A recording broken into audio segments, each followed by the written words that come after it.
The Galactic Military Academy's combat arena had seen many species test their mettle against one another, but never had the crystalline walls vibrated with such raw, primal fury as they did when Cadet Melissa Chen stepped onto the blood-stained sand.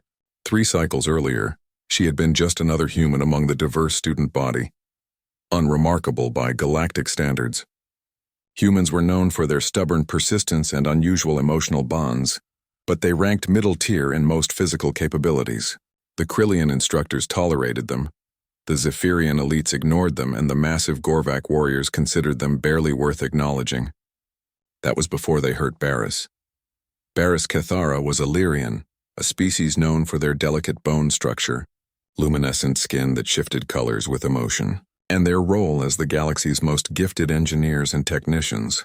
Standing barely 4 feet tall with arms thin as reeds, Baris possessed no natural weapons, no enhanced strength, no combat instincts.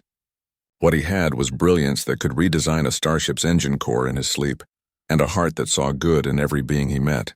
He had also been Melissa's best friend since their first day at the academy. The trouble started when Cadet Thirek Voss, a Gorvak noble whose family controlled 3 star systems, decided that Baris's latest engineering project, a revolutionary shield harmonic system, would look better with a Gorvak name on it. When Baris politely refused to transfer the patents, Thirak's response was swift and brutal. Melissa found her friend in the medical bay, his bioluminescent skin flickering erratically between pain whites and fear grays. 3 of his 6 arms were broken, his breathing apparatus damaged, and worst of all, his primary neural interface, the organ that made Lyrians such gifted technicians, had been deliberately crushed. The healing will take months, Dr. Nixal had explained, her insectoid features grave. The neural damage, it may be permanent. He might never engineer again. Baris had looked up at Melissa with eyes that held the shattered remnants of dreams, and whispered in his musical voice, "I told them you were my friend." Thirek laughed, said humans were too weak to protect anyone. That night, Melissa filed a formal challenge in the arena. Single combat, to the death. The Academy's halls buzzed with disbelief. A human challenging a Gorvak warrior? Thirek was 8 feet of bone and muscle, with natural armor plating and claws that could rend steel. His species had conquered worlds through sheer physical dominance. The betting pools opened immediately, with odds running 500 to 1 against the human cadet. Thirek accepted with amusement. "I will make it quick, little human," he had announced publicly. "Your friend won't have to watch you suffer long." Now, as Melissa stood in the arena's center, she felt the weight of thousands of eyes upon her. The spectator galleries were packed with cadets from dozens of species, most here to witness what they expected to be a brief, brutal demonstration of why humans shouldn't reach above their station. Thirek entered from the opposite gate, his massive form casting long shadows across the sand.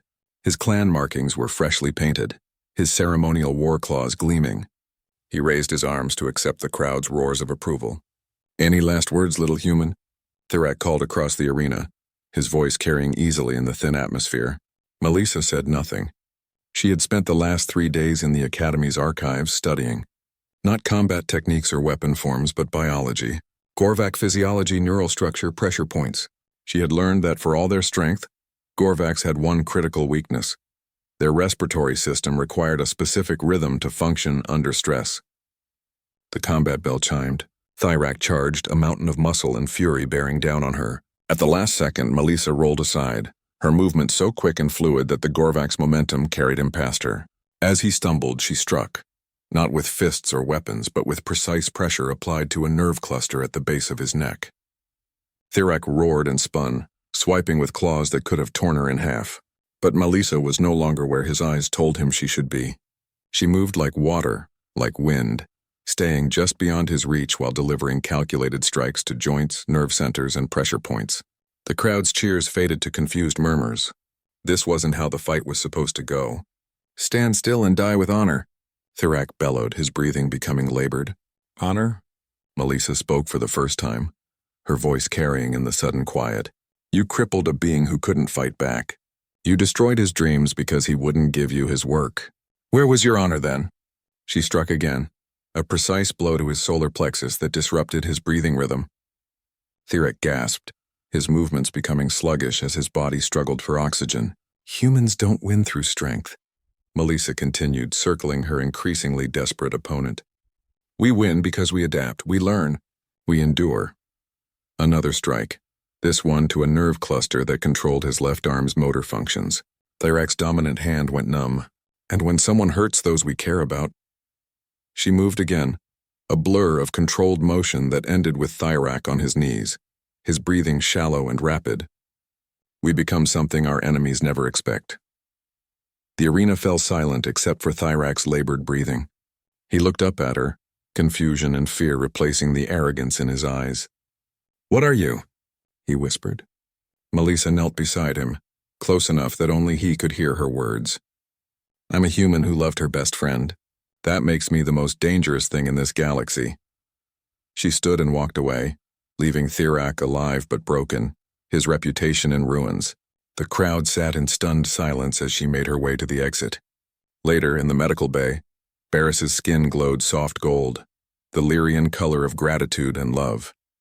"The doctors say my neural interface might heal after all," he whispered. "But even if it doesn't, thank you, Melissa, for showing them what humans really are." Melissa squeezed his uninjured hand gently. "I didn't show them anything they couldn't have learned from watching you, Baris. Humans aren't dangerous because we're strong. We're dangerous because we choose who to love and we never stop protecting them." Outside, the Academy's corridors buzzed with new understanding. The betting pools had closed, the odds forgotten. In the span of one afternoon, every being in the Academy had learned the most important lesson about humanity. They were not to be underestimated when those they loved were threatened. And in the medical bay, two friends sat together in comfortable silence while the rest of the galaxy quietly recalculated what it meant to face a human with nothing left to lose.